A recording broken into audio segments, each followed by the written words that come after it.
A breakthrough for India, the US has now said they might give access to India for questioning of 2611 mastermind David Coleman Headley. India is seeking another access to Headley in Chicago. If request has come up, or if you are proceeding with this request from India? Right, but I think we've said in the past we've granted that access, and obviously there was the trial that took place, but in the future we would consider those providing that access again. Nikunj joins us on the phone line on this big story that we're following. Nikunj, clearly the US now considering giving access to India of David Coleman Headley.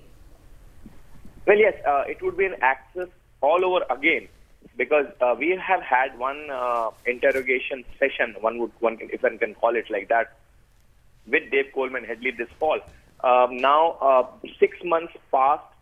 Surely there is much new information that has come to light, not only through the Tahabur Hussain Rana's trial in a Chicago court, but also because Osama bin Laden has been killed in Abbottabad in Pakistan.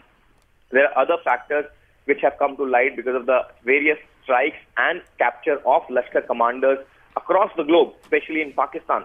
And we have to remember that Dave Coleman Headley, whom Rana described as a born liar, is a very high-value target, is a very high-value asset for Lashkar-e-Taiba.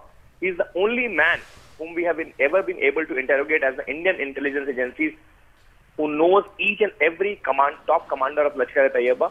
He is also aware of their deep linkages with the Inter-Services Intelligence Directorate of Pakistan. He has directly dealt with ISI officers. It is not that he's the first individual who has directly dealt with ISI officers whom India has been able to interrogate, but both sides. He knows Inter-Services Intelligence Directorate officers. He also knows the top leadership of Lashkar-e-Taiba.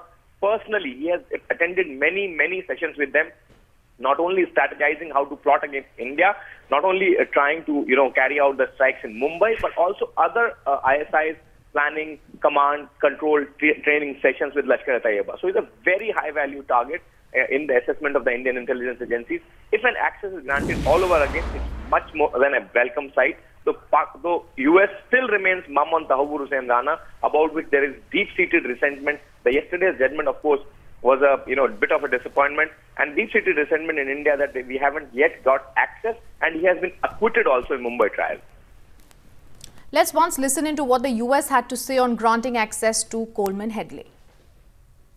India is seeking another access to Headley in Chicago. If request has come up, or if you are proceeding with this request from India? Right, but I think we've said in the past we've granted that access, and obviously there was the trial that took place, but in the future we would consider those providing that access again.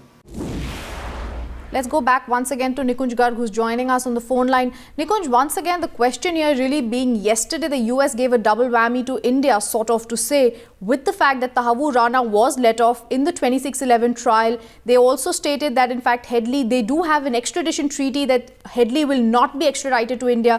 Clearly something that India is not very happy with, and something that is bothering India. At this point of time, the US now saying we will continue, we will give access to India for investigation and interrogation of Headley.